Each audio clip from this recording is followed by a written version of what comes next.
আসসালামু আলাইকুম ওরহমতুল্লাহ। প্রিয় তাকদির ইসলামিক টিভির শ্রোতা ও বন্ধুরা, আশা করি আপনারা সকলেই ভালো আছেন।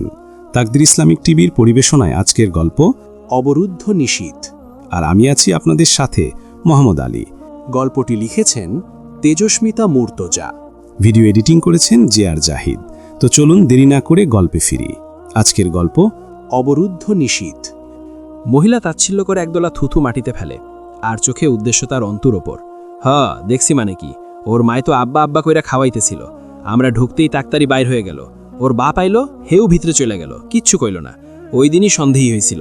আবার এই ছেড়ি সেদিন দেখলাম মুখোশ না পইরাই বাইরের থেকে ঘুরে আইলো। অন্তু চোখ বুজে সজোরে শ্বাস টেনে নেয়। জয়ের ভবিষ্যৎবাণী মিথ্যা হয় না, এক রত্তিও ভুল বলে না জয়। ওর তো গণক হওয়া উচিত।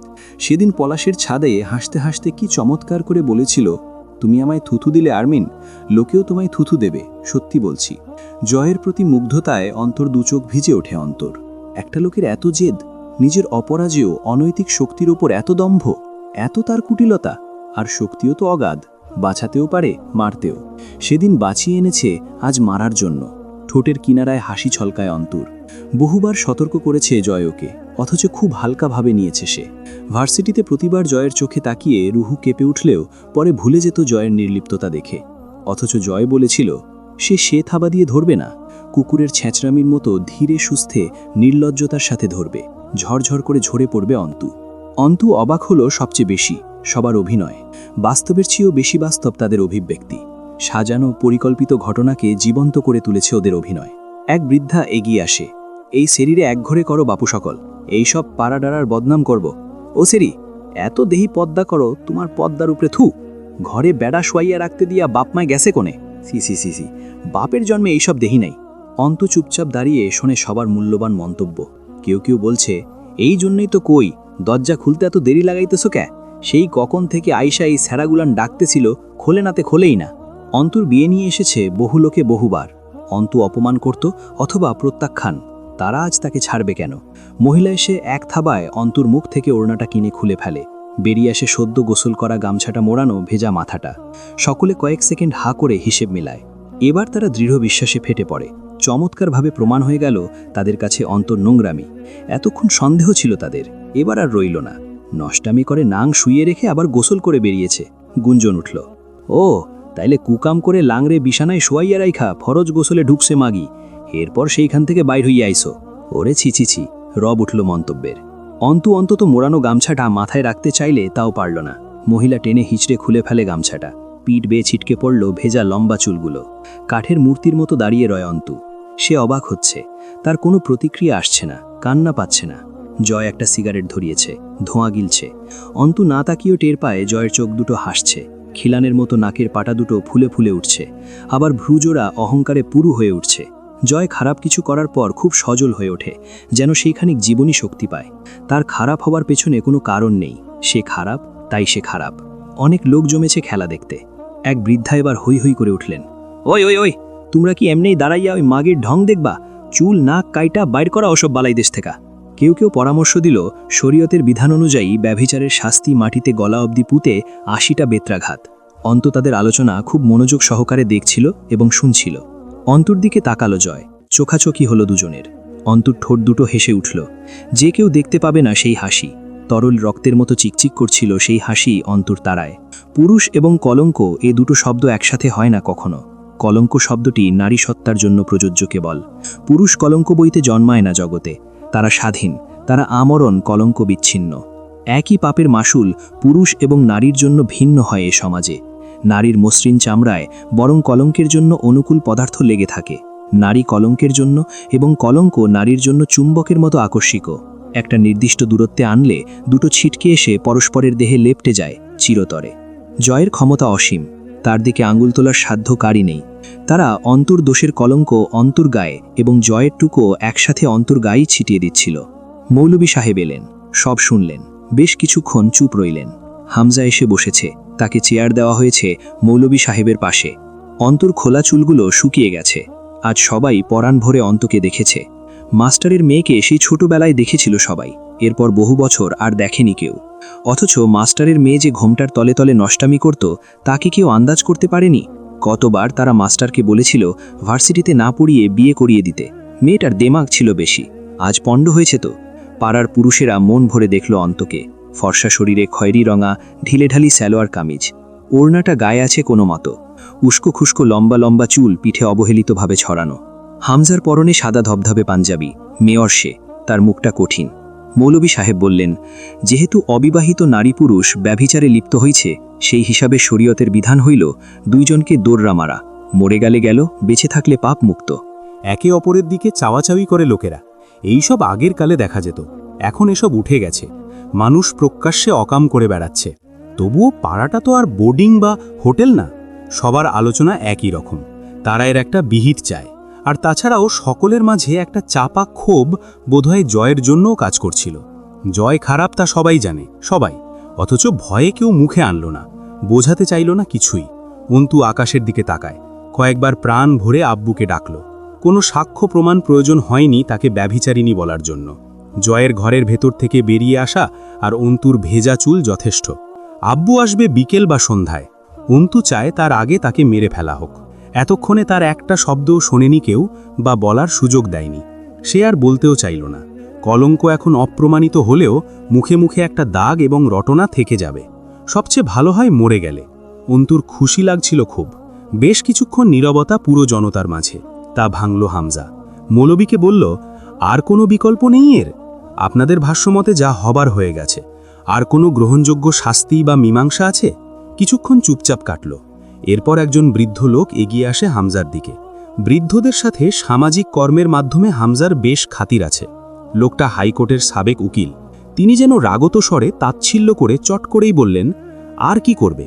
যা ঘটনার বিবৃতি আসছে, বিয়ে দিয়ে বাড়ি নিয়ে যাবে? সকলের সপ্রতিভ হয়ে উঠল। এই পদ্ধতিই তো চলমান এখন। দোররা মারার প্রচলন এবং কাল চলে গিয়েছে। এখন কেউ অকাম করলে ধরে বিয়ে দিয়ে দেয়া হয়। হামজা নিজস্ব গাম্ভীর্য বজায় রেখে অথচ চট করে বলে ওঠে, ধরুন যদি দিয়ে দিই, আপনারা তা গ্রহণ করবেন, সম্মতি দেবেন? সিদ্ধান্ত আপনাদের হাতে। অন্তুর হৃদযন্ত্রটা লাফিয়ে উঠল। হামজা অতিরিক্ত চতুর, তা বলার অপেক্ষা রাখে না। সে এত চমৎকারভাবে নিজেকে উপস্থাপন করছে, মানুষ এতক্ষণে তাকে মহান ধরে নিয়েছে। বৃদ্ধ বললেন, বিয়ে দিতে চাও তুমি? আমার যদি আপত্তি না থাকে, মেয়েকে জয়ের বউ করে ঘরে তুলতে। যা করেছে জয়ের সাথেই তো করেছে। আপনাদের মতামত কি? অন্তুর মাথাটা ঝিনঝিন করে ওঠে। সকলের মাঝে গুঞ্জন উঠল। মনে হলো বেশ পছন্দ হয়েছে বিষয়টা সবার। জয় গর্জে উঠল হামজার কানে, পাগল হয়েছ তুমি? ওই শালির মেয়ে গলায় দড়ি দিয়ে মরবে, তবুও দেখা যাচ্ছে আমায় কবুল করবে না। আমি ওরে বিয়ে করতে পারবো না। ওর সাথে আমার পোষায় না। আমার ওর মাঝে বিশাল ঘাপলা আছে, মাঝে কাহিনী জটিল। এসব বাদ দাও, অন্য কিছু করো। হামজার কানে গেল না সেসব। অন্তু হুড়মুড়িয়ে মৌলবীর সামনে যায়। হুজুর, আমার কিছু কথা বলার আছে, আমার কথাটা একবার শুনুন। আমি উদ্ভ্রান্তের মতো ঢোক গিলল মেয়েটা। আমি কিছু কথা বলতে চাই। মৌলবী অপ্রস্তুত হয়ে পড়লেন। অন্তু অনুমতির অপেক্ষা করে না। বিশ্বাস করুন, এমন কিছুই হয়নি। যা দেখেছেন আপনারা সব চোখের ধাঁধা। মানে আমি বোঝাতে পারছি না ব্যাপারটা। আপনাদের যা দেখাতে চাওয়া হয়েছে, আপনারা তাই দেখছেন। আসলে এমন কিছুই হয়নি। কৌশলের কাছে হেরে গেছেন আপনারা। এখানে নিখুঁত একটা ট্রিক্স খাটানো হয়েছে। কারো কানেই যেন গেল না অন্তুর ভারী শব্দের কথাগুলো। অন্তুর শিক্ষিত, মার্জিত যুক্তিতর্কের কথা হিতে বিপরীত কাজ করতে শুরু করল। অন্তু থামে না, বলে চলে, জয় আমির আমাদের বাড়িতে কি করে ঢুকেছে সে ব্যাপারে বিন্দুমাত্র ধারণা নেই আমার। আমি গোসলে ছিলাম, তাই গেট খুলতে দেরি হয়েছে। জয় আমির ভেতরে কি করে এলো সেটাই অস্পষ্ট আমার কাছে। উপস্থিত জনতা বিরক্ত হয়ে গেল। তো কি চাইতেছ? মানে এইসব নাটক দিয়া কি বোঝাতেছ? ওইটা ক। এই ছেড়িরে কেউ ধরেন তো? অন্তু গর্জে উঠল, আমি কোনো পাপ করিনি, আমি বিয়ে করব না, আপনারা জুলুম করছেন আমার ওপর। থপ করে একদলা থুতু এসে মুখে পড়ে অন্তুর গলার কাছে। জয় অসন্তুষ্টিতে চোখ বুজে ফেলে। ইস, অল্পের জন্য থুতু মুখে লাগেনি, আর একটু উপরে ফেললেই মুখে পড়ত থুতুটুকু। অন্তু ছোড়া থুতু জয়ের চোয়ালের উপর দিয়ে চোখের কিনারা ঘেঁষে লেগেছিল। মহিলাটা ঠিকমতো থুতুও দিতে জানে না। মহিলাকেও কিছু অশ্রাব্য গালিগালাজ করল জয়। থুতু ছুঁড়ে দিয়ে মহিলা চুল ধরে টেনে তুলল অন্তুকে। অন্তুর শরীরের এক পাশ থেকে ওড়নাটা পড়ে গেল। চোখ দুটো বুজে জোরে করে ডেকে উঠল, অন্তু আব্বু। টুপ করে এক ফোঁটা অশ্রু পড়ল মাটিতে। অন্তু খারাপ মেয়ে, তার শরীরে ওড়ন তুলে দেবার প্রয়োজনীয়তা বোধ করল না কেউ। মহিলা বলল, লাঙের সাথে বিছানায় যাইতে মন চায়, বিয়ে করা তার বাড়ির যাইতে মন চায় না। এতক্ষণ তাও যা ভাবনায় আসিলাম, তুই তো তার চাইতেও বেশি শয়তান মাইয়া। আমার মাইয়া হলিলে জিন্দা কবর দিয়া থইতাম। মাইয়ারে বয়স 14 হইতেই বিয়া দিয়া দিছি। তোর মতন বেশাপুষি নাই কলেজে পড়াইয়া। অন্তু তার তপ্ত চোখ দুটো তুলে তাকালো। আমি কিচ্ছু করিনি, অপবাদ দিচ্ছেন চাচি আপনি। ওড়নাটা তুলে বুকে জড়িয়ে নিল। হ্যাঁ, কিছু করস নাই, খালি লাঙের সাথে বিছানায় শুইছিস। তাই তো কই, বিয়ে করবার চাই না, ভার্সিটিতে পড়বার চায়। হ্যাঁ, সেই দিন মা খাওয়াইছে, আইজ ঘরে স্বয়ং বেটা ছেলে ঢোকাই দিয়া বাইরে গেছে গা। এতই যখন রং মনে, তাহলে আবার বিয়ে করবার চাও না কাতারে? অন্তুর সহ্য ক্ষমতা ছাড়ালো, চিৎকার করে উঠল, আর একবার কেউ আমার বাপ মায়ের দিকে নির্দেশ করে কথা বললে পড়ে থাকা ইট তুলে তার মাথাটা 2 খণ্ড করতে আমার হাতে বাঁধবে না। জনতাদের একজন বিড়বিড় করে বকে উঠল, মাগির তেজ এখনো কমেনি, ঘরে বেটা ছেলে ঢোকানো মাইয়ার মুখে। অন্তুর কানে এলো কথাটা, জবাব দিল, জি না, তেজ একটুও কমেনি। কি করবেন আপনি? আমার মুখে কি মেরে ফেলবেন? আপনারা না পরিকল্পনা করছিলেন বেত মারার? শুরু করুন। আপনাদের ভাষ্যমতে পাপ যখন করেছি, শাস্তি আমার পাওয়া উচিত। শরীয়ত অনুযায়ী শাস্তি দেয়া শুরু করুন। কোনো নাটকীয় শাস্তির জন্য প্রস্তুত নই আমি। আপনাদের আন্দাজ করা পাপের শাস্তি কখনো বিয়ে হতে পারে না। বেত্রাঘাত করুন। মৌলভী সাহেব জিজ্ঞেস করলেন জয়কে, তোমার কি মতামত?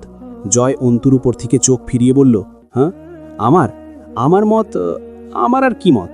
আপনারা বললে বিয়ে করব, না করার কিছু নেই। শেষে আস্তে করে চিবিয়ে বলল, আফটার অল শালী সুন্দরী, আমার বদনাম তার গায়ে আমার নামের। অন্তু চোখ দিয়ে অনুরোধ করে ওঠে, প্লিজ এমন করবেন না, আমি সত্যি বলছি, অনেক দূর চলে যাব, আর কোনোদিন অসম্মান করব না আপনার, আপনি না বলুন। জয় অনড় চোখে চেয়ে থাকল, তার কিছুই করার নেই। সে যা চেয়েছে তাই হয়েছে। অন্তুর মুখে থুতু পড়েছে। এখন কি হচ্ছে বা হবে তা নিয়ে তার কোনো লাভ লোকসান নেই। কাজী আনতে গেল হামজার 2 ছেলে। অন্তু বুঝল, বিয়ে না করতে চাওয়ার কারণ হিসেবে তার চরিত্রের সাফাই গাইলে কেউ শুনবে না, তাকে অপরাধ মেনে নিতে হবে বাঁচতে হলে। সে মৌলভীকে বলল, হুজুর, আমি পাপ করেছি। জিব্বায় আটকা ছিল কথাখানা। একটু থেমে মিনতি করল, আপনি তার শাস্তি দিন আমায়। বিয়ে পড়ানোটা কি শরীয়তের শাস্তি হবে? বলুন, আমার কথা বুঝতে পারছেন আপনি? অন্তুর শরীরটা থরথর করে কাঁপছে, বারবার ঝাঁকুনি খাচ্ছে। আমায় বেত্রাঘাত করে মেরে ফেলুন, আমায় ফাঁসি দিয়ে দিন, অথবা আমায় 1 বোতল বিষ। হুজুর, আমি যা করেছি তার শাস্তি আপনি 80টা নয়, বরং তার দ্বিগুণ 160টা মারুন। আপনি জয় আমিরের আঘাতগুলোও আমাকে দিন। ওই লোকটার ভাগে যে বেত্রাঘাত আছে সেগুলোও আমায় মারুন। জয় আমিরের কোনো দোষ নেই। মৌলবীর সামনে মিনতি করাটা বেককলে কাজ হচ্ছে। অন্তু হামজার সামনে গিয়ে দাঁড়ালো। প্রবল আত্মসম্মানী অন্তু অনুরোধ করে উঠল, মেয়র সাহেব, আপনি কি ভাইয়ের শরীরের আঘাতের চিন্তা করছেন? নিতে হবে না, সে কিচ্ছু করেনি। সব পাপ দোষ আমার, আমি করেছি পাপ, আমার শাস্তি পাওয়া উচিত, দরকার। আমি যদি ওর আঘাতগুলো নিই, এখানে আমায় শুলে চড়িয়ে 5 খণ্ড করা হলেও তা মঞ্জুর। আমায় মেরে ফেলুন, বদনাম ধুয়ে যাবে। আব্বু আসার আগে মেরে ফেলুন। হামজা স্থির চোখে তাকিয়ে বলল, পাগলামি করছো আরমিন?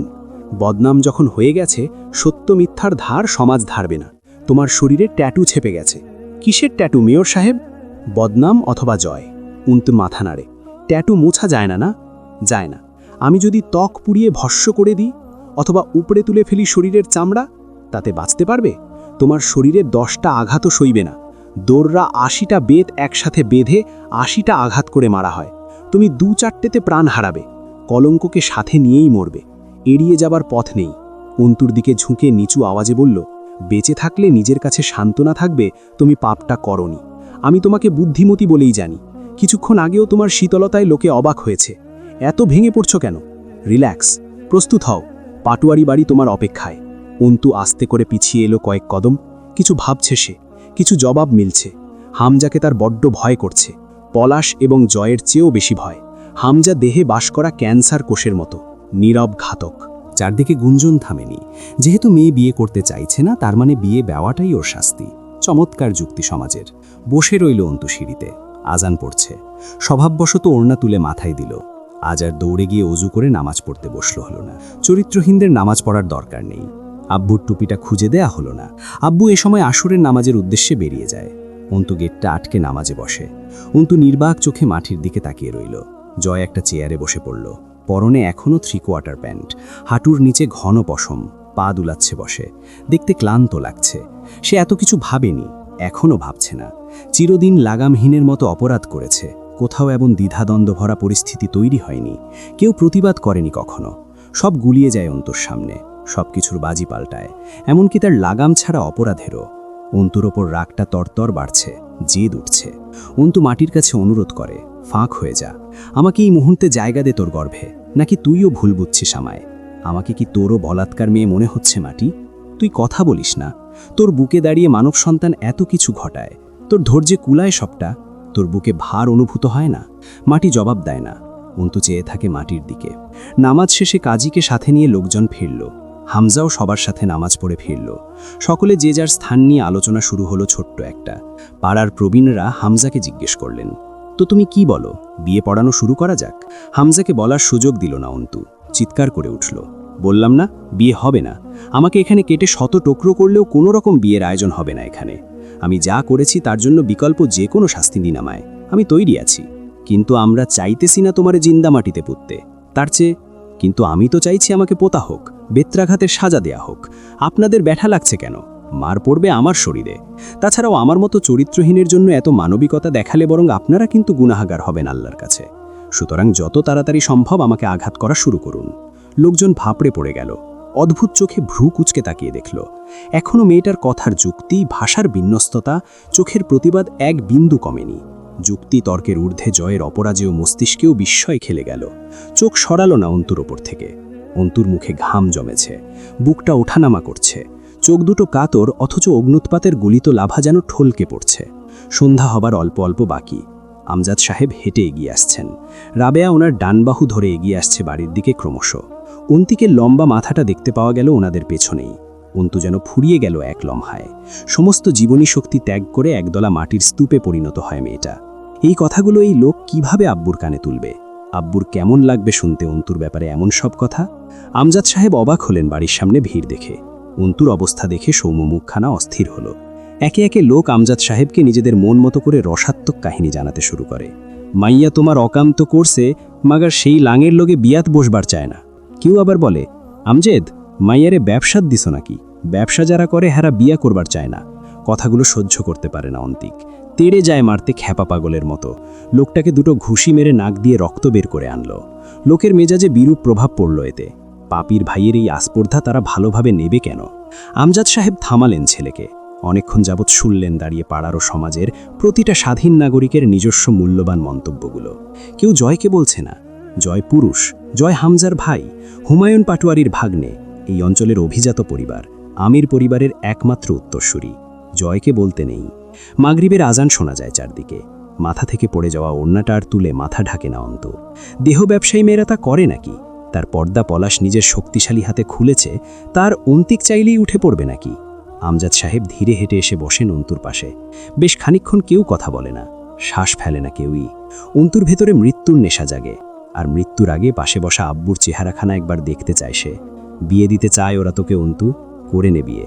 নির্মল কণ্ঠস্বর আমজাদ সাহেবের। অন্তু হেসে ওঠে, মেরে ফেলো আব্বু আমায়, তোমার হাতে মরণ আমি ধন্যবাদ আনতে গ্রহণ করব। দাফন করে ফেলো, মিটিয়ে দাও আমার নাম। বিয়ে করে নে অন্তু, আমায় মেরে ফেলো আব্বু। বিয়ে করে নে অন্তু, আমায় মেরে ফেলো আব্বু। বিয়ে করে নে অন্তু। অন্তু চেঁচিয়ে উঠল, মেরে ফেলো তুমি আমায়, নিজ হাতে মারো। এমনিতেও তো বেঁচে নেই, তবু আমায় মারতে এত দ্বিধা। অথচ যখন বেঁচে ছিলাম কেউ বাঁচানোর ছিল না এই আসমান জমিনে। তুমিও বা কেন সহমর্মিতা দেখাচ্ছ আব্বু? মরা মেয়েকে মুক্তি দাও, তার আত্মাটা আটকে আছে, খুব ছটফটাচ্ছে ছাড়া পেতে। এতক্ষণে অন্তু তার হৃদয়ের ক্ষরণ টের পেল। অন্তুদের কান্না বিশেষ মানুষেরা ছাড়া কেউ দেখতে পায় না। সে কখনো রাবেয়ার সামনেও কাঁদে না। রাবেয়ার গুনগুনানি তার কানে আসছে। একধারে বসে হু হু করে কাঁদছেন। আমজাদ সাহেব অন্তুর হাতটা নিজের হাতের উপর রেখে বললেন, কি অপরাধে মারি তোকে বলতো অন্ত? আমার মতো দুর্বল হাত কাটা বাপের ঘরে জন্মানোর অপরাধে? তোকে মেরে নিজেকে জবাব কি দেব আমি? শিখিয়ে দে। যে পাপ তুই করতে পারিস না, সেই না করা পাপের শাস্তি দেবার উপায় বল। পাপ করেছি আব্বু, চুপ থাকতে না পারার পাপ। ভেতরের ঘেন্নাকে ভেতরে চেপে মিথ্যা তোষামদ না করতে না পারার পাপ। তোমার শেখানো আদর্শ আজ খুব ভারী পড়ছে আব্বু আমার ওপর। এত পাপের পরেও পাপ নেই বলছো? পাপ করলে তোকে আমি মেরে ফেলতাম, করিসনি তুই, তাই বাঁচিয়ে রাখছি। আর তার বদলে এক নিকৃষ্ট মৃত্যু দিচ্ছি তোকে, গ্রহণ কর। কি আশ্চর্য আব্বু, মৃত্যুটা মৃত্যু হোক, এরকম নরকবাজ দিচ্ছ কেন? এটা নীতি অন্ত। অপরাধ না করা মানুষেরা আজকাল কঠোর সাজা ভোগ করে। অবশ্য তাদেরও অপরাধ আছে। তাদের অপরাধ তারা অপরাধ করেনি। তুই নিজে যখন জানবি তুই পবিত্র, এটা ভেবে বেঁচে থাকাটা কি বাহাদুরি না? আর যে অপরাধ করিসনি তা মেনে নিয়ে ভীরুর মতো মরে যাওয়া কি তোর জন্য ধিক্কারজনক না? অন্তু কথা বলে না। আব্বুর কথাগুলো খুব নিষ্ঠুর। বীরেরা যুদ্ধক্ষেত্র ছেড়ে পালায় না অন্তু। তুই পালাতে চাইছিস, তুই মরে গিয়ে প্রমাণ করতে চাইছিস তোর ভেতরে জীবনের সম্মুখীন হবার শক্তি নেই। বিয়ে করে নে অন্তু। অন্তুর বাঁধ ভাঙে, কান্নারা ছিটকে আসে। আমায় তুমি আর কথা বলো না আব্বু, আমি সহ্য করতে পারছি না, আমার ব্যথা লাগছে। আমার লাগছে না অন্তু, কি করি বলতো? তুমি খুব নিষ্ঠুর আব্বু, তোকেও হতে হবে অন্তু। বানাতে তো তাই চেয়েছি ছোট থেকে, সেসব প্রয়োগ কর, আমায় জীবিত পুড়িয়ে ভস্য করে দাও। আচ্ছা তুমি যা বলছো তা তুমি সহ্য করতে পারবে?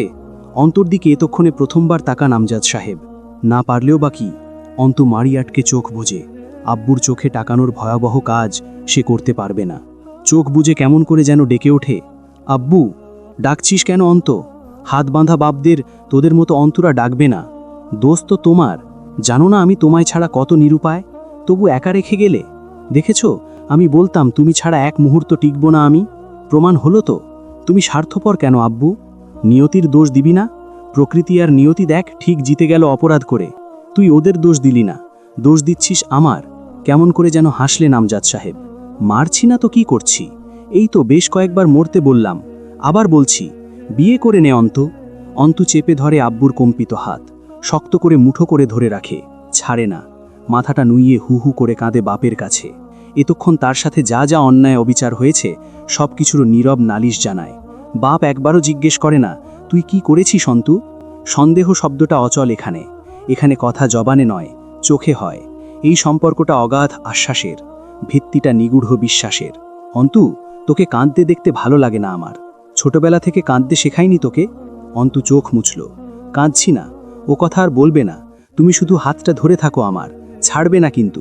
আমি বলবো, যতক্ষণ তুই হ্যাঁ না বলবি আমি বলবো। অন্তু অবিশ্বাসের দৃষ্টিতে তাকায়। ভয় এবং ভরসাহীনতা পেয়ে বসে এই মুহূর্তে অন্তুকে। সে ভুলে যায় এটা তার আব্বু। আব্বুর হাতে চেপে রাখা হাতটা শিথিল হয় তার। এই অসহায়ত্ব অন্তুর সইতে পারে না। অমনি আরও শক্ত বন্ধনে চেপে ধরেন আমজাদ সাহেব। গাঢ় চোখে চেয়ে বলেন, লোকেরা কি বলেছে ভুলে যাচ্ছিস? ব্যবসা যারা করে তারা বিয়ে করতে চায় না। অন্তুর চোখের পাতা ও থুতনি থরথর করে কেঁপে ওঠে। আমজাদ সাহেবের ভেতরের আগুন জ্বলছে। সেই আগুন স্পর্শ করে অন্তুকে। সে সজল চোখে চেয়ে থাকে মেহেদি রঙা চাপদাড়ি ভূষিত এক মহাপুরুষের দিকে। তার চোখে মহাপুরুষই বটে। সে জীবনে এমনই এক মহাপুরুষ চেয়েছিল। তবে চাওয়া আর পাওয়ার একটা জটিল শত্রুতা আছে। অতএব এ দুটো একত্রে মেলে না কভু, বরাবর পিছলে যায় দুটো পরস্পর থেকে। আমজাদ সাহেব যত্ন করে ওড়নাটা তুলে অন্তুর মাথায় দিলেন। আলতো হেসে বললেন, হুমায়ুন আহমেদ কি বলেছিলেন জানিস? কখনো তোমার মুখটা বন্ধ রাখতে হবে, গর্বিত মাথাটা নত করতে হবে, স্বীকার করে নিতে হবে যে তুমি ভুল।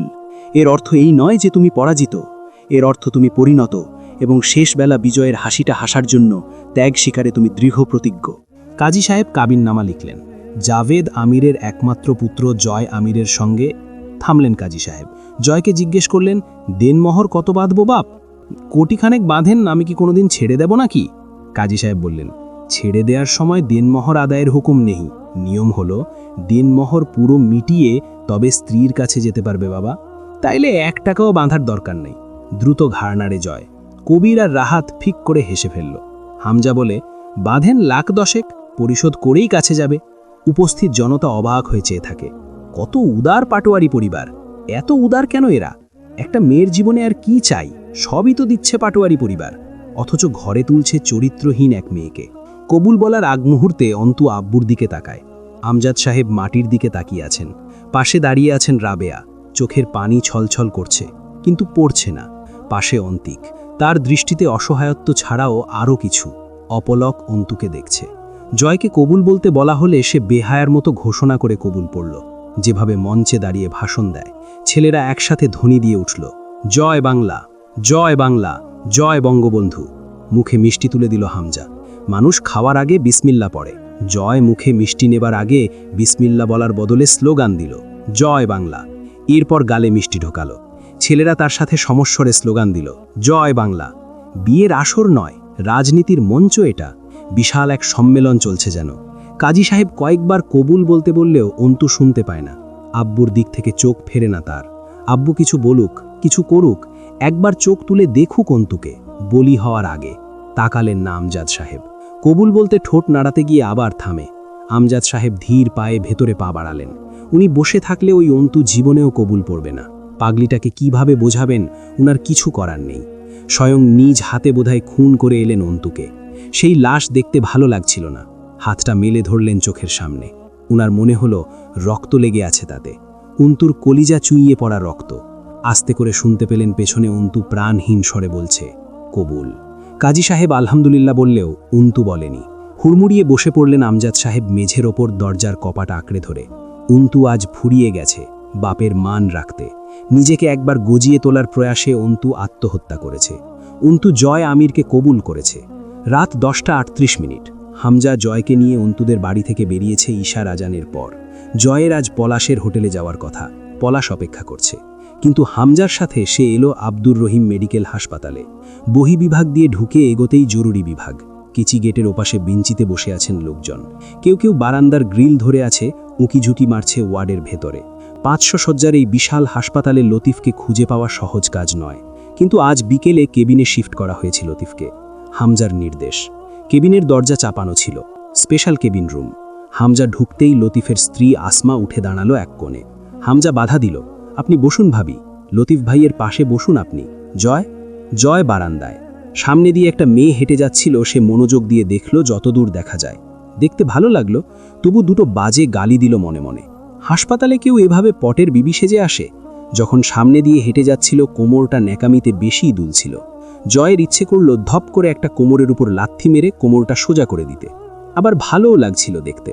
লতিফ ঘুমাচ্ছে, তার এক পায়ের রড রিং গেঁথে দেওয়া হয়েছে, অপর পায়ে অস্ত্রোপচারের দরকার পড়েনি। হাঁটু অবধি ব্যান্ডেজ, জয়ের হাতের চর্চা কমে যাওয়ার ফল। ডান পায়ের রিংটা যেখানে গেঁথে আছে দেখলে কেমন গা শিরশির করে ওঠার মতো। এক পা ফুলে 4 পায়ের সমান হয়েছে। অচেতন পড়ে আছে লতিফ। জয় জানে ডান পায়ে যখন সে প্রথম আঘাতটা করে 10 মিলির মোটা রডের আঘাতে জয়ের সমস্ত শক্তি ক্ষয় হয়ে হাঁটুর নিচের ফিমারের হাড্ডিগুলো চূর্ণ হয়ে গেঁথে যাওয়ার কথা ভেতরে মাংসপেশির ভেতরে। তাই হয়েছে। এই রিং এই পা ঠিক করতে পারবে বলে মনে হয় না। পরের আঘাতটা করার সময় দয়া করেছে জয়। হামজা লতিফের ছোট্ট মেয়েটাকে কোলের ওপর বসালো আদর করতে। হামজার কাছে বেশ কিছু চকলেট পেয়ে বাচ্চাটি খুব খুশি। হামজা আসমাকে সান্ত্বনা দিল, ভাবি আপনি কাঁদবেন না। যারা লতিফ ভাইয়ের এই হাল করেছেন প্রত্যেকে তাদের ন্যায্য শাস্তি পাবে। আসমা কেঁদে ফেলল। কে করছে এই কাজ বলেন তো? এইবারও কি? এবারও মাঝহার। আগেরবার গুলি করেছে, এবার পায়ে রডের আঘাত। কেন করেছে জানেন? যাতে লতিফ ভাই আর আমাদের কাজে না লাগতে পারে। আচ্ছা ভাবি, পুলিশ আসলে আপনি কি মাঝহারের বিরুদ্ধে বয়ান দিতে পারবেন? মহিলার চোখে মুখে দ্বিধা। মহিলাকে চুপ থাকতে দেখে হামজা হতাশ হয়। তাহলে আর কি, এভাবেই আমার লোকগুলো আহত হতে থাকবে ওদের হাতে, যেহেতু আপনিও বয়ান দিতে পারবেন না। মহিলার উপর হামজার চাল খাটল। মহিলা বলল, আমি দেব বয়ান, আপনার কথা চিন্তা করতেছি না। আমার স্বামীরে ওই হারামজাদা 2 বার এমনভাবে জখম করছে, তারে পুলিশে কেন, আমি তারে ফাঁসিতে ঝোলাবো। 2 ভাই প্রসন্ন হাসল। জয়ের তো কান্না পেয়ে যাচ্ছিল মহিলার এই বাহাদুরিতে। এখানে মূলত তাকে ফাঁসিতে ঝোলানোর কথা চলছে। মহিলা জানলে তার সামনে বলতো না এভাবে। হামজা বলল, এমনও হতে পারে, দেখবেন মাঝহার আসবে দেখতে লতিফ ভাইকে। ও কিন্তু স্বীকার করবে না কাজটা ও করেছে। নিশ্চিত দোষ দেবে আমার অথবা জয়ের। আমার কথা মিলিয়ে নেবেন। অপারেশনের বিল মেটানো হয়নি। হামজা কল করে দেওয়ার পর বকেয়াতে অস্ত্রোপচার সম্পন্ন হয়েছে। আসমার সামনে হামজা কয়েকটা বড় বড় বান্ডেল তুলে দিল হাসপাতাল কর্তৃপক্ষের হাতে। কমপক্ষে ওখানে $1,05,000 টাকা তো হবে, অথবা হতে পারে তারও বেশি। আসমা কৃতজ্ঞতায় সজল চোখে চেয়ে থাকে সাদা পাঞ্জাবি পরিহিত টকবগে পুরুষটির কর্তব্যপরায়ণ শক্ত দেহের পানে। চলে আসার সময় মেয়েটার কপালে গাঢ় একটা চুমু খেয়ে আসমার হাতে 1010 টাকা ধরিয়ে দিল হামজা। প্রয়োজনীয় ওষুধপত্র, অন্যান্য দরকারে খরচ বাবদে। তাছাড়া সকালে তো আবার আসছে সে। হামজা সর্দার পরিবারের কাছে অনেক আগে শিখেছিল, বিশ্বাসঘাতকেরা এই জগতে সবচেয়ে নৃশংস শাস্তির দাবিদার। এদের উপর দয়া করা এক প্রকার পাপ। প্রাণের হত্যায় যতটা না লোকসান আছে, তার চেয়ে কঠোর হত্যাকাণ্ড হলো বিশ্বাসের হত্যা। প্রাণের হত্যাকারীর শাস্তি যদি মৃত্যু হয়, বিশ্বাসের হত্যাকারীর শাস্তি আরও শোচনীয় হওয়া উচিত, যেটা জয় করেছে। লতিফ মরলে মুক্তি পেয়ে যেত, অথচ এই অবস্থায় সে প্রতিক্ষণে মরবে। এটাও শাস্তি, সাথে হামজার কার্য হাসিল। গাড়িতে ওঠার সময় জয় দাঁড়িয়ে রইল ফুটপাতে। হামজা জিজ্ঞেস করল, তুই বাড়ি ফিরবি কখন? ভালো লাগতেছে না, তুমি যাও, আমি হোটেলে যাব। জয়ের শরীরে পাতলা একটা ডেনিম জ্যাকেট, সাদা লুঙ্গি পরনে। হামজার শরীরের চাদরটা খুলে ছুঁড়ে মারে জয়ের শরীরে। এটা পেঁচিয়ে নে, ঠান্ডা লাগলে গালে মুখে থাবড়াবো ধরে। জয় চুপচাপ চাদর গায়ে জড়ায়। গাড়ি ছাড়ার আগ মুহূর্তে গাড়ির জানালায় হাত রাখে। কিছু টাকা দাও, পকেট খালি আমার। হামজা পকেট থেকে মানিব্যাগটা বের করে জয়ের হাতে ধরিয়ে দিয়ে বলল, হোটেলে যাচ্ছিস থামাচ্ছি না, তবে শুতে একা যাবি বিছানায়। আজ কিন্তু বিয়ে হয়েছে তোর বউয়ের সামনে ছোট যেন না হতে হয় আমাকে তোর কুকীর্তির জন্য। কবির কথাটা বুঝে ফিক করে হেসে উঠে জয়কে খোঁচায়, বিছানায় একা যাইয়েন ভাই, এখন কিন্তু ভাবি আছে আমাগো। অথচ জয় নিশ্চুপ, স্থির চোখে বিদায় জানায় হামজাকে। আজ তার রসিকতার ছুটি। গাড়ি যখন আড়াল হলো তখনও জয় দাঁড়িয়ে রাস্তার পাশে। সে কোথাও যাবে বলে মনে হলো না। কবিরের কাছে একটা সিগারেট চেয়ে নিয়ে লাইটার জ্বালায়। কবির চেয়ে দেখে তা। জয় সচরাচর সিগারেট টানে না, তার সিগারেটে টান দেওয়ারও কিছু বিশেষ পরিস্থিতি আছে। কোনো ব্যাপারে হয়রানি বোধ হলে অথবা মন অশান্ত এবং দুষ্ট সত্তা শান্ত থাকলে আনমনে সিগারেটে ঠোঁট লাগাতে দেখা যায় তাকে। উদাস পায়ে হাঁটতে হাঁটতে ব্রিজের দিকে এগিয়ে যায় জয়। কবির জিজ্ঞেস করল, ভাই, আজকে মেয়েটার সাথে যা করলেন তা কি ঠিক? জয় রক্তক্ষেকো পশুর মতো দাঁত খিঁচে ওঠে। চুপ, একদম চুপ, ওই বিষয়ে কোনো কথা কইবি না। তোর খুব মায়া হইতেছে ওই শালির জন্য? হ্যাঁ, তোরও হালোই ওর মতো করি, তারপর দুজন একসাথে গলাগলি ধরে কাঁদবি। কবির বুঝল না জয়ের কি হয়েছে, চুপচাপ সাথে চলল। সঙ্গ ছাড়া যাবে না। জয় গিয়ে ব্রিজের কার্নিশ ধরে দাঁড়ায়। সিগারেটের ধোঁয়াগুলো মিশে যায় অন্ধকারে। সোঁ সোঁ করে গাড়ি চলে যাচ্ছে পেছন দিয়ে। কবির দাঁড়িয়ে আছে পাশে। জয় বিরক্ত হলো। আমার সাথে কি তোর? যা বাড়ি যা। ক্লাব ঘর তালা মেরে চাবি হামজা ভাইয়ের কাছে পৌঁছে দিয়ে বাড়ি গিয়ে ঘুমা। আমার সাথে থাকার কিছু নাই। কবির কোনো জবাব দেয় না, চুপচাপ দাঁড়িয়ে থাকে জয়ের পাশে। তার সন্দেহ জয় হোটেলে যাবে না। কিন্তু কেন? হোটেলটা পলাশের, তাই এরকম ভয় যে জয়ের মাঝে নেই তা সে জানে। পলাশ চরম বেহায়া, হাজার হলেও আবার জয়কে ডাকবে। জয়কে ছাড়া তার আসর জমে না। জয় চেয়ে থাকে অন্ধকারের দিকে। ব্রিজের নিচের ছোট ছোট খুপড়িগুলোতে হলদেটে লাইট জ্বলছে, অথচ জয়ের চোখে ভেসে ওঠে অন্তু আর আমজাদ সাহেবের বসে থাকা দৃশ্যটুকু। হিংসায় রক্ত টকবগিয়ে ওঠে ওর। ও শেষ কবে জাবেদ আমিরের কোলে চড়েছিল? তখন এতটাই ছোট ছিল যে সেসব উপভোগ করার মতো মানসিক বিকাশ ওর হয়নি। অন্তুর সাথে ওর বাপের সাথে যা ভাব, সব ন্যাকামি যত। কি থেকে কি হয়ে গেল। শুধু ইচ্ছে করছিল পাড়ার লোকগুলোর এক একটাকে কেটে টুকরো করতে। ওদের ন্যাকামি আর হামজার সম্মান বাঁচাতে আজ বিয়ে করে আসতে হয়েছে। তরুর সামনে গিয়ে দাঁড়ানোটা অস্বস্তিকর হবে। এটাই মূল কারণ রাতটা বাড়ি না ফেরার। যত রাতেই ফিরুক দেখা যাবে মেয়েটা সোফার ওপর বসে ঝিমোচ্ছে। রাতের খাবারটা খায়নি জয়ের সাথে খাবে বলে। জয়কে খেতে দিতে হবে বলে ঘুম আসলেও ঘরে গিয়ে শোয়নি। জিজ্ঞেস করবে, কোথা থেকে আসছেন? এত রাত করে ফিরতে হবে কেন? কোথায় ছিলেন এতক্ষণ? জয় তরুকে মিথ্যে বলতে পারে না, কোনোদিন বলেনি। মেয়েটার কাছে জয় খুব যত্নের। ওর সাথে জয় কোনোদিন বিরূপ হয়নি। আজ সত্যি বলে নিজের নোংরা জীবনের একমাত্র প্রতিক্ষিণীর মন ভেঙে গুঁড়ো করতে তার ভালো লাগবে না। মেয়েটা ওর একাকিত্ব সইছে, কিন্তু নিজে না, অথচ অন্য কাউকে জয়ের পাশে মানতে পারবে না। জয় হেঁটে ব্রিজের নিচের খুপড়িগুলোর দিকে এগোয়। এখন ওই খুপড়িতে বসবাস করা ভূমিহীন লোকগুলোর বাড়িতে যাবে, ওদের ঘুম কামাই করিয়ে আবল তাবল কথা বলবে রাতভর। কারো বাড়িতে ছোট্ট পিকনিকের আয়োজনও করতে পারে। কবিরকে বলবে, এই জিনিস কিনে আন। মাটির চুলোর পাশে বসে নিজে রাঁধবে। শেষ রাতে সবাইকে সাথে নিয়ে খাবে। সারা রাত গলা ভেঙে গান গাইবে। ফজরের আজানের সময় বাড়ি ফিরবে। লোকগুলোও সায় দেয়, বরং চরম খুশি হয় এই পাগল লোকের হুটহাট উপস্থিতিতে। এসব ভেবে কবির বিরক্তিতে মাথা ঝাড়া দেয়। হতাশ শ্বাস ফেলে জয়ের পেছনে যায়। পিছু সে ছাড়তে পারবে না। কেন পারবে না জানে না, শুধু জানে জয়ের পেছনে যেতে হবে তাকে, সাথে থাকতে হবে। রাত 12টা পার। কুয়াশায় বারান্দার গ্রিল অবধি দেখা যায় না। অন্তু বসে থাকে বারান্দার মেঝের ওপর ঘরের দেয়ালে পিঠ ঠেকিয়ে। সারা রাত হু হু করে উত্তরে হাওয়া নাকে মুখে ঢুকেছে। ঠান্ডার চোটে পিঠ বেঁকে এসেছে। সেসব কিছুই গায়ে লাগেনি অন্তুর। সন্ধে রাতে বিয়ে পড়িয়ে রেখে কাজী সাহেব বেরিয়ে গেলেন। একে একে লোকজন নিজেদের নৈতিক দায়িত্ব পালন করে তৃপ্ত মনে নিজ নিজ ঘরে ফিরল। বেরিয়ে যাবার সময় হামজা বলে গেছিল, এখানে থেকে পরীক্ষাটা শেষ করো। আমি জানি তুমি আজ যেতে চাইবে না, যেতেও বলছি না আপাতত। তবে আমাদের বাড়ির বউয়েরা বাপের বাড়িতে থাকে না, রেওয়াজ নেই। পরীক্ষা শেষ হওয়া অবধি থাকো এবং নিজেকে শান্ত করো। লোকে যাই জানুক, তুমি জানো কিছুই হয়নি, সো ডোন্ট বি অ্যাপসেট। লোকটা দেখতে অতিকায় শুদ্ধ বলিষ্ঠ ব্যক্তিত্ব সম্পন্ন পুরুষ। এই ছদ্মরূপ তার আসল প্রকৃতিকে আড়াল করেছে। তবে আসল হামজাটা কে, কি, কেমন? আজ অন্তুর এই মরণ ক্ষণে আমজাদ সাহেব এলেন না অন্তুর কাছে, আসতে নেই।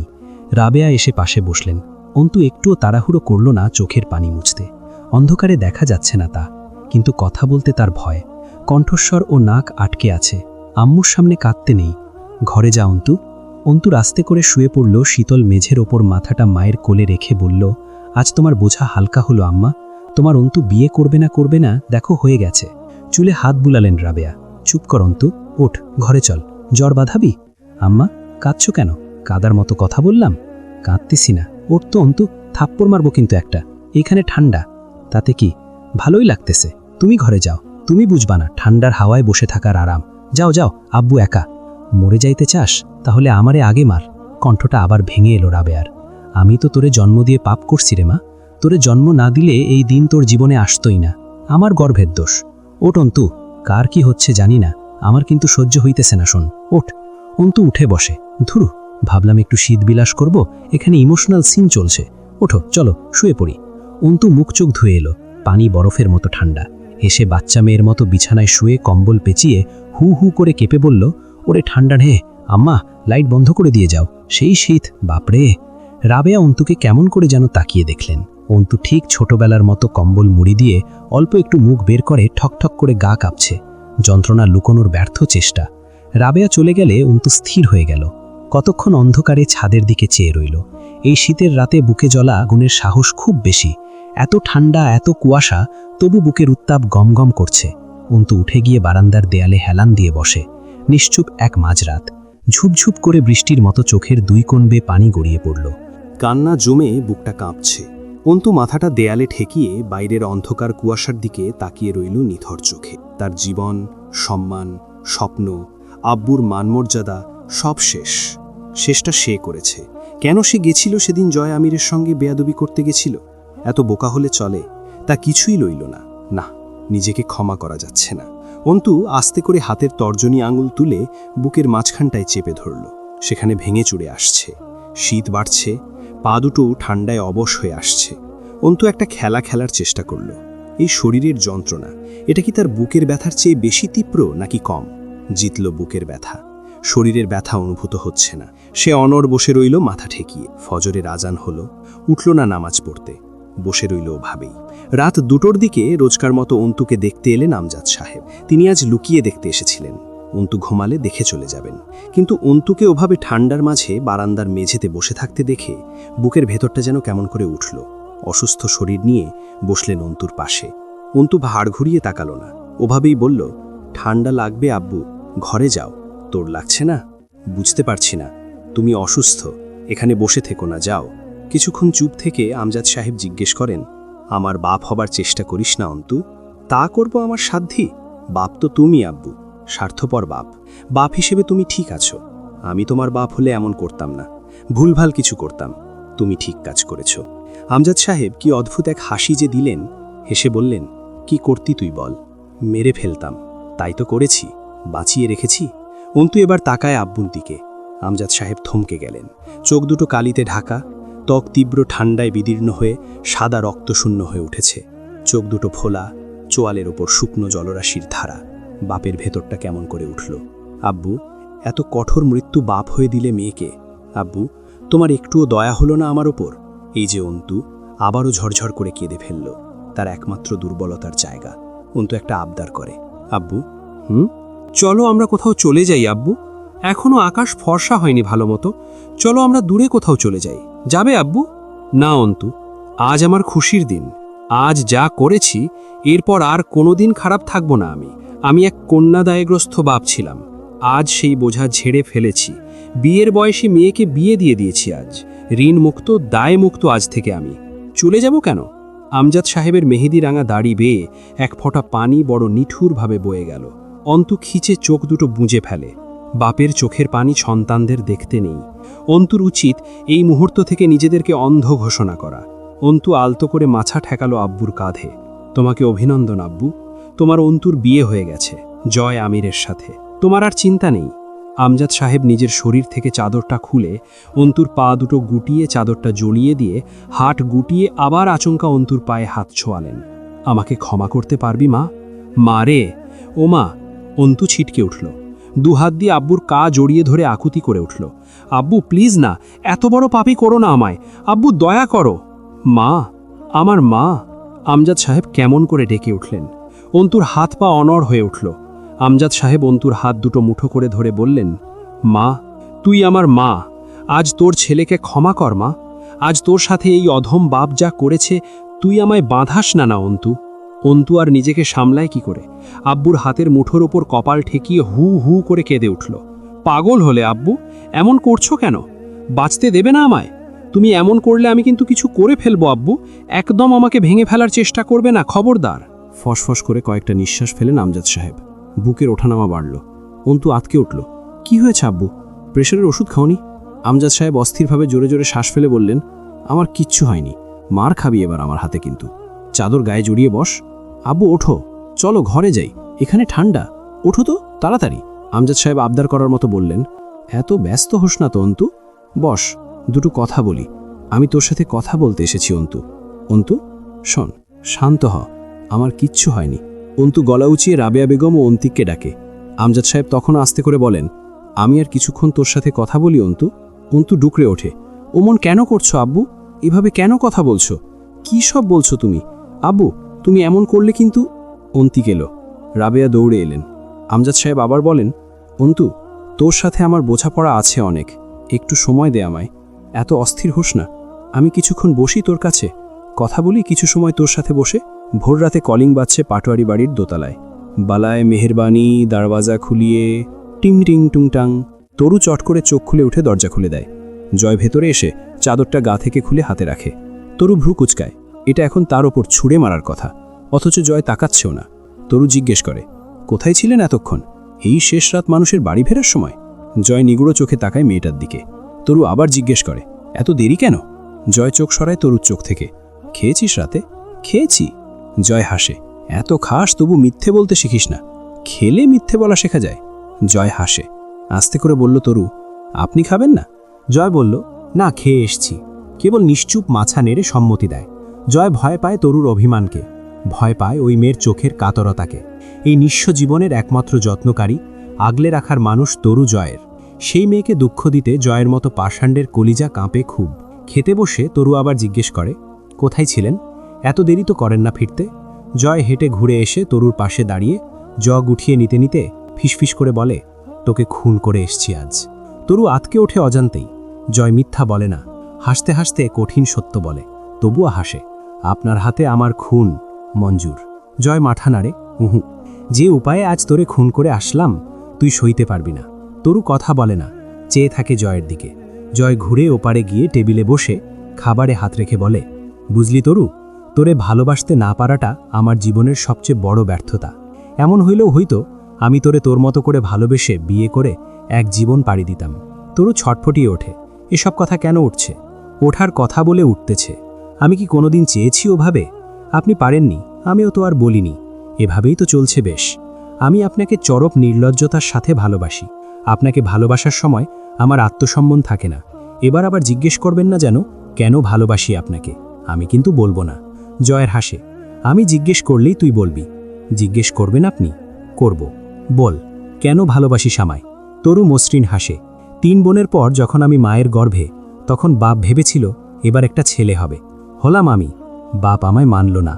মায়ের পক্ষে সম্ভব হলো না আমাকে মানুষ করা। চলে এলাম খালার কাছে। 4 বেলা খেটেছি, 2 বেলা খেয়ে আশ্রিতার জীবনে মানুষ হয়েছি। হামজা ভাই পড়ালেন টুকটাক, তুলিয়াপার কাছে শুয়ে থেকেছি। আমারও শখ থাকতে পারে, এ কথা কারো স্মরণে আসেনি। তবে এক নোংরা মানুষের কাছে আমি 2টো চুলের ক্লিপ, 1 জোড়া হাতের চুড়ি, চোখের কাজলের স্টিক, চুলে গোজার ফুলের খোপা, ভারত থেকে আনা শাল চাদরখানা, নবী বরণের শাড়ি, রাস্তার মোড়ের মামার দোকানের ঝালমুড়ি, বাড়ির সামনে দিয়ে যাওয়া চালতার আচার পেয়ে এসছি কাল ধরে তার হাত থেকে। আমি যখন ছোট্ট ছিলাম এ বাড়িতে এক তেড়া ছেলের বাস ছিল, যার কাজের ঠিক নেই, কথায় রস নেই। লোকে বলে নিকৃষ্ট লোক সে। সেও বলে আমি নাকি তার থেকে এসব আদায় করে নিয়েছি নিজের যত্ন দিয়ে। অথচ আমি ছোট ছিলাম, যত্ন করা বুঝতাম না। তুলিয়াপা এবার চুল ধরে মারতে এলো। সে গিয়ে তুলিয়াপাকে ধাক্কা দিয়ে ফেলে বলল, ছোট মানুষ, ওকে মারবি না আর, নয়তো আমি তোর কান ফাটিয়ে হাসপাতাল করব। এবার বলুন, আমি তাকে যত্নে ভালোবেসেছি নাকি ভালোবাসতে বাধ্য করেছে? তরুর চোখ দিয়ে ঝরঝর করে পানি পড়ছে, অথচ কথা আটকাচ্ছে না মেয়েটার। জয় তা দেখে হাসল। আজ সে এক মহাপাপ করে এসছে। তার খুব আনন্দ লাগছে। কিসের যেন বিষাদ আনন্দ আন্দোলনে নেমেছে জয়ের বুকে। ধীরে ধীরে তা সংক্রামক ব্যাধির মতো ছড়িয়ে পড়ছে ভেতরে। জয় জিজ্ঞেস করল, আর কোনো কারণ নেই? তরু চোখ মুছে হাসে, আছে তো। মেয়ে মানুষ রহস্যমণ্ডিত, জানেন না? তারা কি থেকে যে কিসে আটকে যায়। কেউ কেউ কোনো পুরুষের গোপন নিঃসঙ্গতায় আটকে যায়, বাপ মাহীন বেপরোয়া জীবনে আটকে যায়, যদিও তার পাপগুলোকে ক্ষমা করে নয়। আপনি পাপী, জঘন্য পাপী, আর আমি সেই পাপীর নির্লজ্জ প্রেম পিপাসী। সাহিত্যিক কথাবার্তা না? দুইজন হো হো করে হেসে ফেলে। তরুর চোখে পানি, জয়ের চোখ জ্বলছে, লাল হয়ে উঠেছে চোখ দুটো। কিন্তু জয় কাঁদতে পারে না, কারণ সে কাঁদতে শেখেনি। কাঁদা ব্যাপারটা কেমন হয় সে জানে না। অনেকক্ষণ দুইজন হাসলো মাথা নিচু করে। জয় যখন খাওয়া শেষ করে ঘরে যায়, তখন ফজরের নামাজ শেষ হয়েছে মসজিদগুলোতে। সে গিটারটা নিয়ে বারান্দায় বসে। কুয়াশা যেন মোটা চাদরের মতো প্রকৃতিতে বিছিয়ে আছে। তরু ঘরে গিয়ে শুয়ে পড়ে আস্তে করে কোয়েলের পাশে। তার ওপারে তুলি ঘুমাচ্ছে। টুংটাং গিটারের শব্দের সাথে ভেসে আসছে জয়ের ভাঙা গলার আওয়াজ। আমি বা কে, আমার মনটা বা কে, আজও পারলাম না আমার মন রে চিনিতে। ও পাগল মন রে, মন কেন এত কথা বলে? আমি যত চাই আমার মন রে বোঝাইতে, মন আমার চায় রঙের ঘোড়া দৌড়াইতে। ও পাগল মন রে। বিপদের সময় দীর্ঘায়িত হয়। সেদিন সকাল হতে বোধহয় স্বাভাবিকের চেয়ে বেশি সময় লেগেছিল। অন্তুর বারান্দাতেই আমজাদ সাহেব হর হর করে বমি করে ফেললেন। খাওয়া নেই সারাদিন। বমিতে শুধু পিচ্ছিল মিউকাস জাতীয় পদার্থ উঠে আসছিল। বেশ কয়েকবার বমির উপক্রম হলো। দুবার বমি করলেন। ওনাকে তুলে এনে অন্তুর বিছানায় শুইয়ে দেয়া হলো। তখন রাত 3:30 মতো বাজে। উনি চোখে ঝাপসা দেখছিলেন। চোখের সামনে দুনিয়াটা ঘুরছিল চরকির মতো। চোখের শিরায় রক্ত জমে উঠল। চোখের মণি হলুদাভ লালচে হয়ে উঠল। প্রেশারের ওষুধ খাওয়ানোর পরেও রাতের বেকায়দার সময় কোনো রকমের উন্নতি দেখা গেল না ওনার শরীরে। অন্তু বেশ কয়েকবার গিয়ে ঘুরেও গাড়ি পেল না। সময়ের সাথে সাথে আমজাদ সাহেবের অবস্থা শোচনীয় হয়ে উঠছিল। অন্তু এবং রাবেয়া বেগম ওনার হাতে পায়ে তেল মালিশ করে দিলেন। প্রচুর ঘামছিলেন আমজাদ সাহেব। শীতের রাতে ওনার গলা ঘেমে ভিজে উঠেছিল। অন্তু আন্দাজ করল ব্লাড প্রেশার 180/120 পেরিয়ে গেছে। ওষুধ খাওয়ানোর পরেও তা ডাউন করছিল না।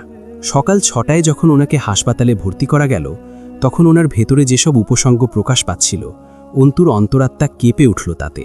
আমজাদ সাহেব মাথার ব্যথায় ছোট বাচ্চার মতো ছটফট করছিলেন। চোখে দেখছিলেন না। অন্তুকে একবার রাবেয়া বলে ডেকে উঠলেন।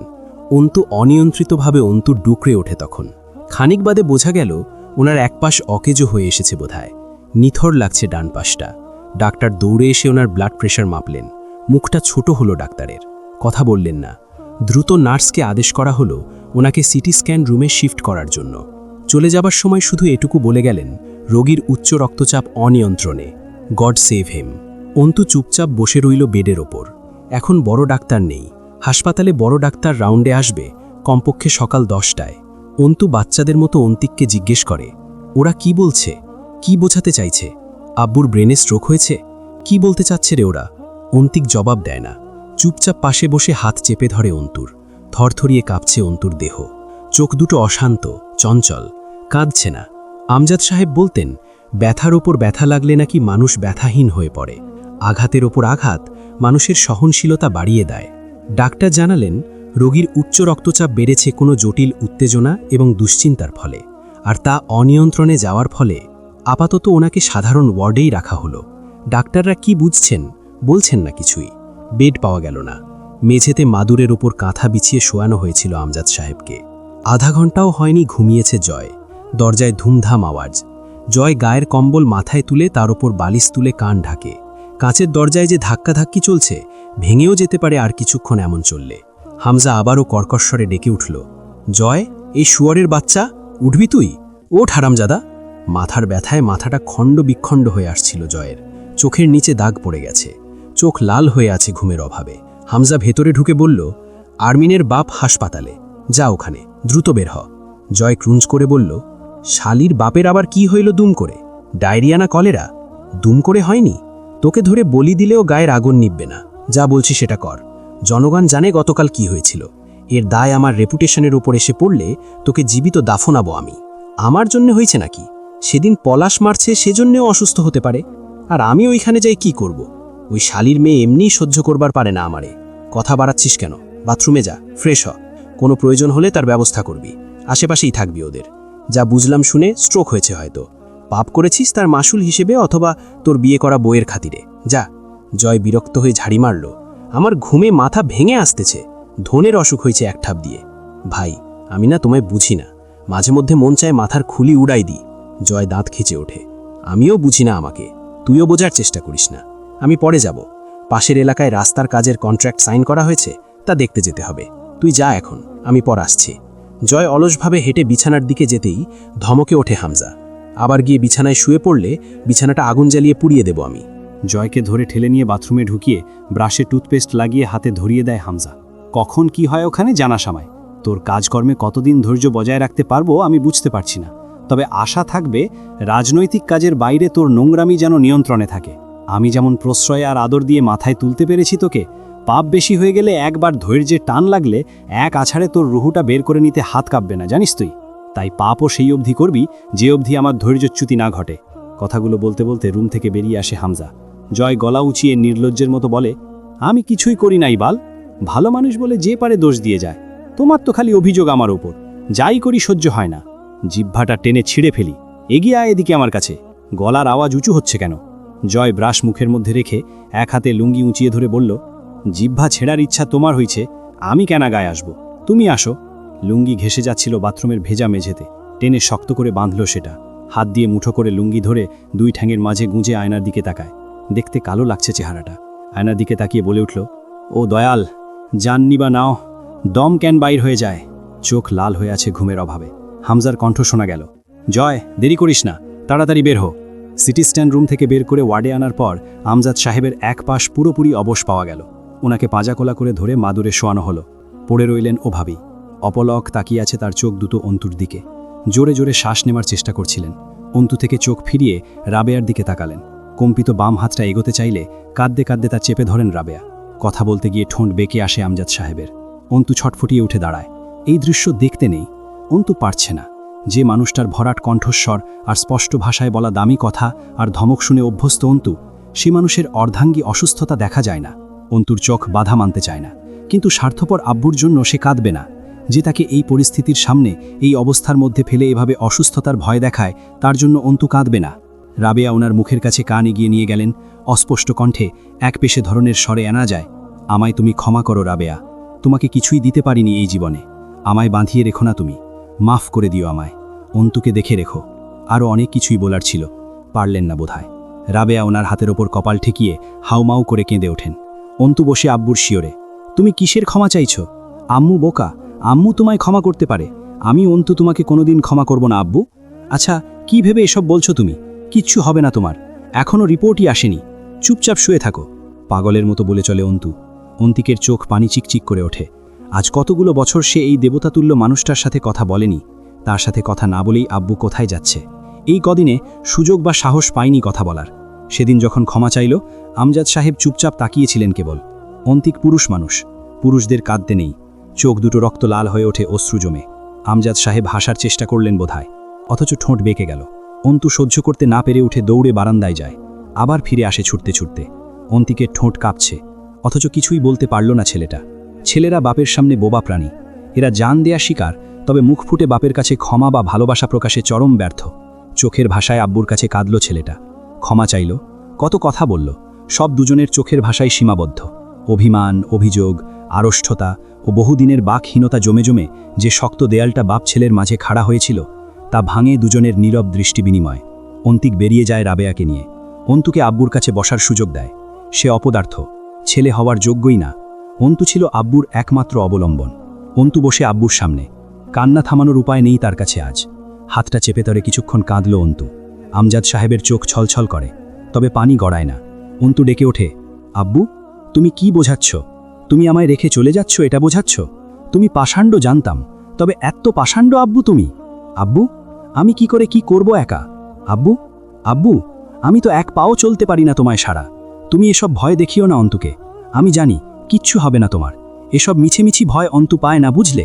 থামে অন্তু, কান্নাটুকু গিলে ফের বলে, তুমি এত তাড়াতাড়ি যেতে পারবে না, আমি যেতেই দেব না তোমাকে। মগের মুলুক নাকি? তুমি বললে আর চলে গেলে? আমায় কি মনে হয় তোমার? যেতে দেব আমায় ফেলে? সে তুমি যাবে ভালো কথা, চলো আমায় নিয়ে চলো। সেদিন যখন তোমার কাছে মরণ চেয়েছি তুমি মারোনি আমায়, অথচ আজ নিজে যাবার জন্য প্রস্তুত। আচ্ছা আব্বু, পৃথিবীর সব বাপেরাই কি তোমার মতো কঠোর স্বার্থপর হয়? আজ আমার উত্তর চাই, তুমি চুপ করে থেকো না। তোমার গলার ভারী আওয়াজ শুনতে চাই আমি। বলো যে না, সব বাবা এমন হয় না, শুধু তুমি এমন নিষ্ঠুর, পাষাণ্ড, মায়াহীন, কঠিন স্বার্থপর বাপ। বলো, আমি একজন স্বার্থপর বাপকে ভালোবেসেছি, বলো আব্বু, স্বীকার করো, আম্মা কাঁদছে কেন? তুমি কি বলেছ? চলে যাচ্ছ তাই বলেছ? কথা বলো, কথা বলো। টপ টপ করে পানি পড়ে অন্তুর চোখ দিয়ে। মেয়েকা নাক টানে আর আব্বুকে ঝাঁকায়। এক একটা করে অভিযোগী প্রশ্ন করে। শোনো আব্বু, আমার একটা কথা রাখো। রাখবে আব্বু, রাখবে? আমি চলো তোমার সাথে যাই। একা একা থাকতে ভালো লাগবে না আমার, বুঝেছ? আমি তোমার সাথে যাব। তুমি না চাইলেও যাব।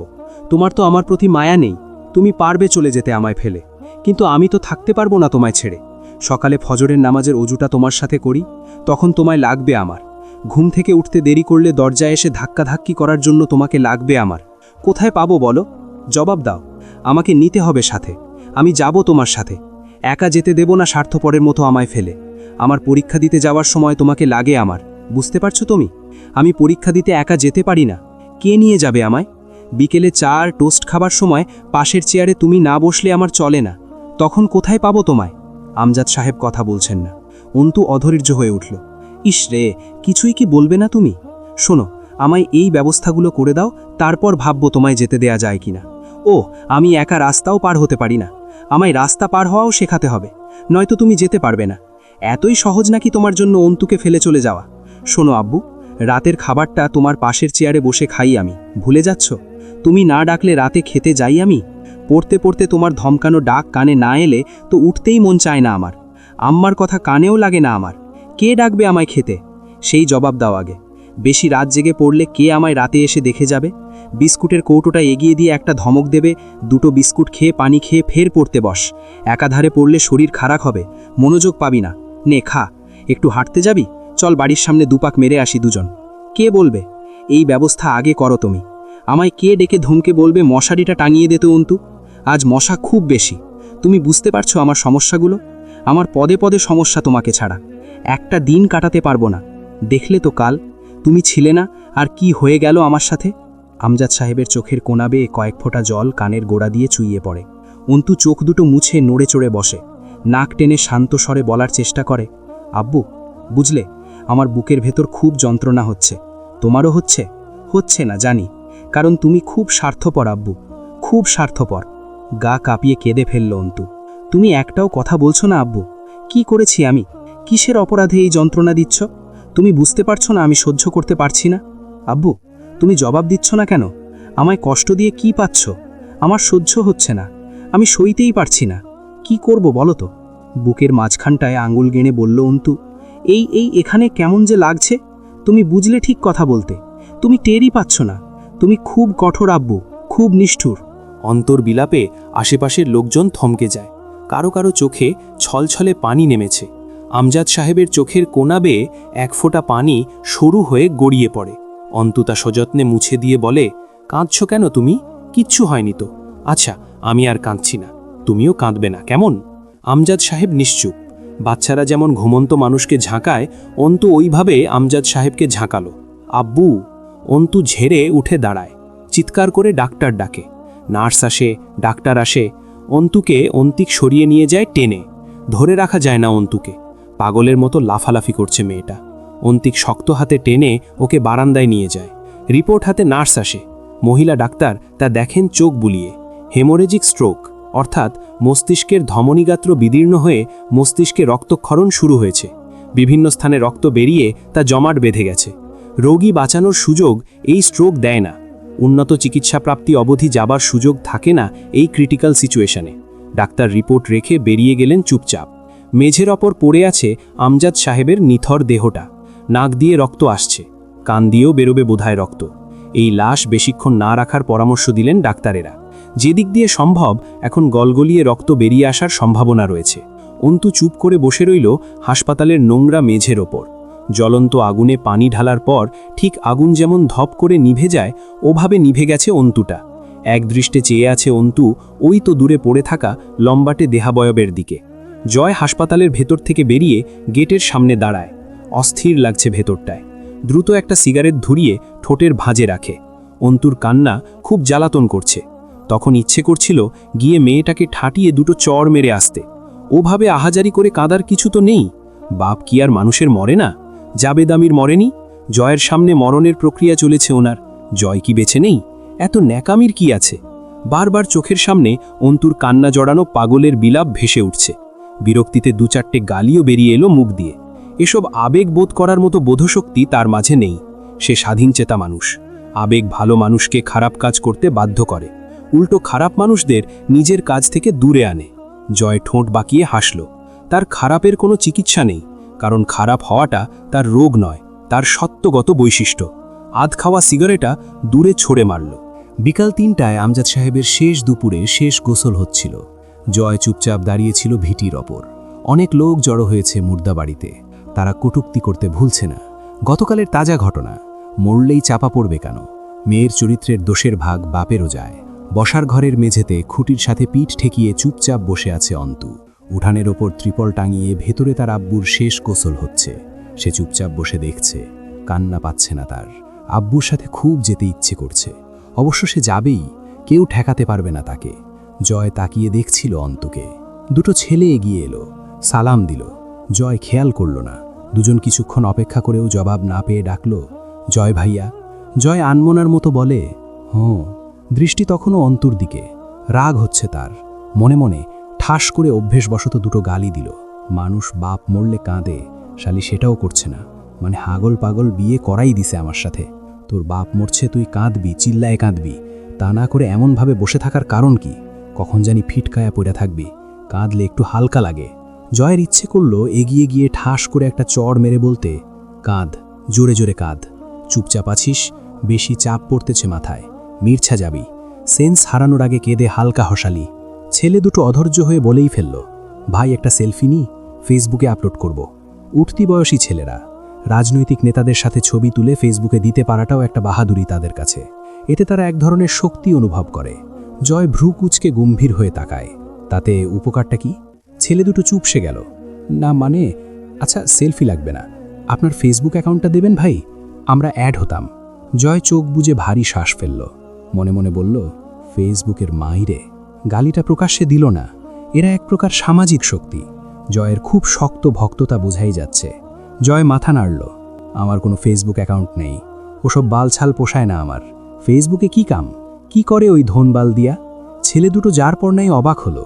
আপনার ফেসবুক অ্যাকাউন্ট নাই? নাই। পারলে ফোনে একমাত্র কলিং সিস্টেম ছাড়া আর কিচ্ছু রাখতাম না, কিন্তু ফাংশনালভাবে বহুত কিছুই পড়ে আছে, যেসব আমার বালের কামেও লাগে না। যা ভাগ। একে তো ঘুম নেই, ও তার উপর কিসের যে এক বোঝা চেপে আছে মাথায়। অদ্ভুত এক প্রেশার ফিল হচ্ছে, অস্থির লাগছে সব কিছু। লোকালয় থেকে দূরে যে কোনো এক নির্জন জঙ্গলে অন্ধকারে খানিকক্ষণ বসে কয়েক বোতল অ্যালকোহল গিলে আসতে পারলে ভালো লাগত। বিষাদ ঘিরে আছে বাড়িতে। গোসল করিয়ে এনে আমজাদ সাহেবের লাশ রাখা হলো। আজ মার্জিয়ার চোখ দুটো ভেজা দেখা গেল। মেয়েটা উদ্ভ্রান্তের মতো বসে সেই শ্বশুরের জন্য অসুস্থ শরীরে চোখের পানি ফেলেছে, যাকে সে চিরদিন বিরূপ চোখে দেখে এসেছে। শুধু অভিযোগ ছাড়া কিছুই ছিল না ওই মানুষটার উপর। রাবেয়াকে সামলানো যাচ্ছে না, বারবার দাঁত আটকে যাচ্ছে ওনার। হামজা বসে রইল সোফার উপরে। তার ছেলেরা মৃতদেহ দাফন কাফনের সমস্ত ব্যবস্থাপনা করে ফেলেছে। অন্তু আর অন্তিক মূর্তির মতো বসেছিল দুই ভাই বোন। অন্তু দেখল সেই জায়গাটা যেখানে সেদিন তাকে দাঁড় করিয়ে নষ্টা প্রমাণিত করা হলো, সেখানেই আব্বুর লাশের খাটিয়াটা রাখা হয়েছে। মেঝের ওপর বসে দেয়ালে হেলান দিয়ে তাকিয়ে থাকলো খাটিয়ার দিকে। তার চোখে মুখে অবিশ্বাস। লোকজন যা ভাবছে তেমন কিছুই না। কি বাজে কথা, তার আব্বু নাকি আর নেই? এও কখনো হয়? লাশ নিয়ে যাওয়ার প্রস্তুতি যখন চলছিল, জয় এলো অন্তুর কাছে। হাঁটু গেড়ে সামনে বসে আস্তে করে বলল, আরমিন চলো, এখন তোমার বাপরে নিয়ে যাবে ওরা, চলো। অন্তু নিস্তেজ পায়ে উঠে দাঁড়ালো আস্তে করে। জয় তাকে ছোঁয়ার সাহসটা করল না এই অবস্থায়। অন্তু হেঁটে গিয়ে বসল খাটিয়ার পাশে মাটির ওপর। বেশ কিছুক্ষণ তাকিয়ে রইল আব্বুর মুখের দিকে। চেহারাটা উজ্জ্বল হয়েছে, চোখে সুরমা, মেহেরাঙা দাড়ি ভেজা, ভুরভুর করে আতর, গোলাপ জল, কর্পূরের গন্ধ ঢুকছে নাকে। অন্তু ডাকল, আব্বু, আব্বু, ও আব্বু, আব্বু, আব্বু গো। আমজাদ সাহেব সাড়া দিলেন না। নিষ্ঠুরভাবে চুপটি মেরে ওভাবেই শুয়ে রইলেন।